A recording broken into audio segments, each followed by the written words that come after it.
Alors, je m'appelle Michel Calderou, je suis le responsable VTT et développement pour la SEM, Super-Lioran.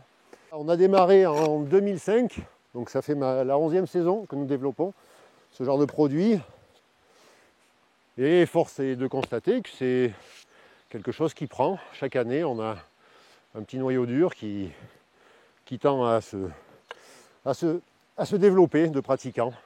Et sur les massifs de moyenne montagne, on a à peu près on réunit tout sur le massif. On a des parties hautes, ce qu'on peut retrouver dans les grosses stations alpines, mais où on a un paysage assez lunaire, et ça c'est du haut jusqu'en bas des pistes. Alors qu'en moyenne montagne, on va avoir des zones en forêt qui sont beaucoup plus sympas en termes d'accessibilité au niveau des pistes. C'est des terrains qui souffrent beaucoup moins, qui restent un petit peu plus humides, donc ça donne des pistes nettement moins glissantes et beaucoup moins de cailloux aussi. Sachant que sur les parties hautes, c'est quand même beaucoup plus naturel, les tracés. Alors les différents niveaux, nous partons de la piste bleue, donc là, accessible à tout public. Piste rouge, qui va être, on va dire, un juste milieu entre la bleue et la noire.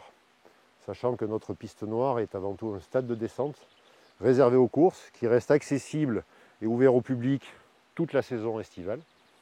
Mais les pilotes roulent vraiment sur une piste de course. Ça, c'était un petit peu notre vitrine dès le départ. Alors on a l'accès direct par le téléphérique qui permet d'arriver à la partie la plus haute du massif, d'où partent toutes nos pistes. Et après on a le télésiège du Ramberter qui permet de monter en haut de la forêt pour accéder à des pistes un petit peu plus faciles.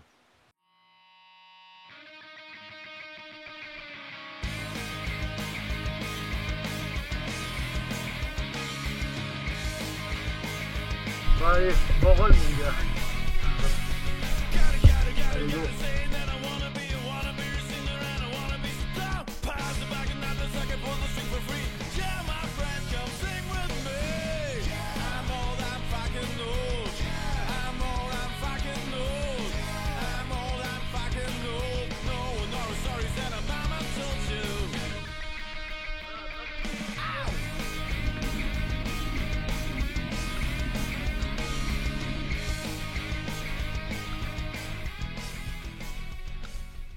Donc évidemment, je suis le premier à bénéficier du travail qui est accompli sur les pistes. De toute façon, c'est plus ou moins une obligation pour moi. Je valide avant tout tous les nouveaux sauts, surtout les plus engagés. Ça, c'est une question de sécurité pour tout le monde. Et à partir de là, après, je donne le feu vert.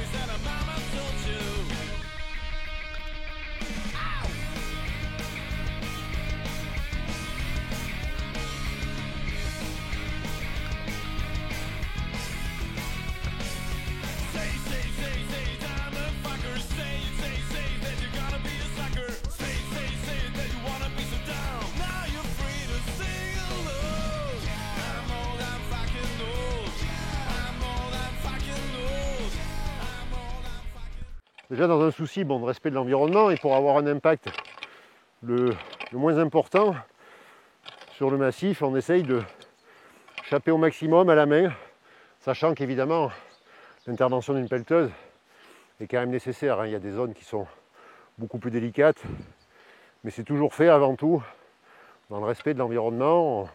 On coupe très peu d'arbres.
Il faut croire que nos pistes plaisent parce qu'ils viennent de plus en plus nombreux chaque année.